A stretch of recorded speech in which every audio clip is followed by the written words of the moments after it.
Hi, we're here in the South Side Slopes talking to Betty Kripp. So Betty, you live a few blocks away. Yes. Okay. Yes, I do. Still in the slopes. Yes. Mm-hmm. Absolutely. And tell me about like why I guess you chose to move to the South Side Slopes. Well, it was actually an accident.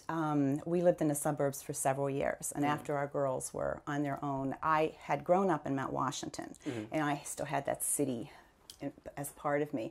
So I convinced my husband, let's take a look. So we started to look around, and he said if we could find a place that had a view of the downtown. Yeah. So we started looking up on Mount Washington, and that was just ridiculously overpriced for us. So we discovered this through our realtor, and when we started driving around and looking around, we were just so taken by the charm of the place. So we just quickly bought a house and started to get to know the neighborhood. Yeah. I mean, the views are breathtaking. Yes. Yeah. It is. It's just lovely. And you can have, it's so funny because all of our friends now from the slopes, when we're together at a party, we inevitably end up with some sort of conversation about comparing each other's views.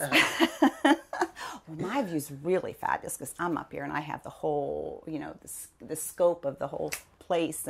And we feel our view is really cool because we feel down in there, actually in the view. But silly when you're being serious about it, you have the best view, right? Of course. Of course. Yeah. I mean, all jokes aside, Absolutely. Their views are not, yours is superior. Absolutely. Yeah, of no course. question. Yeah. That's one of the great things about Pittsburgh is that the views are, I mean, lots of people can have good views. Not as good as yours, but still like, good views. And not just a view of the downtown. That's the cool thing being here, is you have the view of the flats out toward Oakland, over to the north side. And I mean, it's just really amazing. Yeah. Plus you're engulfed in like culture also. I mean, like so much all around. There's like every little thing is historic and it's wonderful that way. It is. Yeah. So how did you mentioned that you have like a lot of friends in Southside Slopes. How did you? Yes, well, my husband and I started just by walking around the place and seeing exactly where we were. Yeah. And then we looked for, I don't know that we consciously decided this, but we just noticed there were a lot of opportunities to volunteer. Yeah. Mostly picking up garbage. Yeah. And so we started there. And as we've learned, when you pick up garbage with people, you really get to know them. Oh, yeah. And we had great conversations, and then I learned how wonderful the people are who have lived here a long time and those who have moved here more recently, like we have. And then the local neighborhood association, the Southside Slopes Neighborhood Association, was available to us. We started going to their meetings, becoming involved in their projects, and have never stopped. So it's been a wonderful experience. Yeah, they do a lot, right? Oh, yes. Yeah, the SSSNA. Exactly right, yes. And it's a very dynamic, vibrant group. Their energy and creativity is just astounding, especially, of course, when you're dealing with urban issues, of which there are many, and they're always there. Right. And they're just very enthusiastic and overwhelmed with a desire to fix it and make it right and make it the best it can be. Yeah. Have you noticed that there's been any kind of change in this area? Well, we've only been here, a little less than 12 years. Right. So I don't, for one thing, the Slopes Association has taken on this major project called the Step Trek. Right. And that was born maybe a year before we got here because of the condition of this treasure, the city steps. Yeah. But that has grown to such an amazing event. So that's one big change. It has been under the direction of a couple different people, all who have contributed greatly.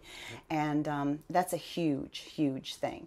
The involvement of the people is always an issue. We wish everybody who lived here would be encouraged to be involved, and so we're always, encouraging people to come and help us out. You can do as much or as little as you want to. Yeah. another major project that has been done are the Gateway Project, these amazing corten structures at the gateways to the slopes in various places that are just fabulous, beautiful. The 18th Street steps, which is a very long set of steps, they're all lit at night, and it's just amazing. And this is through volunteer effort with funding, but you have to work to get the funding. Also, another thing that's happening is the Southside Park, which is a huge park area, had fallen into pretty much a neglected state. And with the help of another organization, the SSLDC, which was encompassed the entire South Side, we are now on a path of really bringing this park up to one of the city's premier parks. A lot has been done. A lot more work has to be done. Yeah. But there is a dedicated group of people working very, very hard to make that happen. It sounds like it. Yeah. It's pretty cool. Wait, what are these gateways that you were talking about also? Well, for instance, at the corner of Brosville and 18th Street, there is just a beautiful sculpture that I think the lighting is working now, but that was designed by one of our architects, a volunteer who lives here right down the street. And then another gateway project was done at the, as you come up Brosville before you turned up here to St. Michael's, and it's gorgeous. It's just a long span of corten steel, and he has put into it some of the houses on the slopes, sort of punched them out through the steel. I know I'm describing this wrong, and I'm sorry, Peter, but it's just beautiful, and that is lit at night also. So you're very well aware that you're entering the slopes, and it's really cool. Is the steel something that's like, I guess like, it's a part of, I know it's a part of Pittsburgh, it's especially part of something that's Southside Slopes specific? It's actually, it's a type of steel that the outside sort of rusts away gradually, naturally. Right. So anything that if people graffiti it, it just eventually wears away. It's really cool, and it was developed for specific reason by a gentleman who attended the opening of the last corten steel structure that we unveiled. He was in his 90s, and he came and was talking to us about the process of developing this particular type of steel.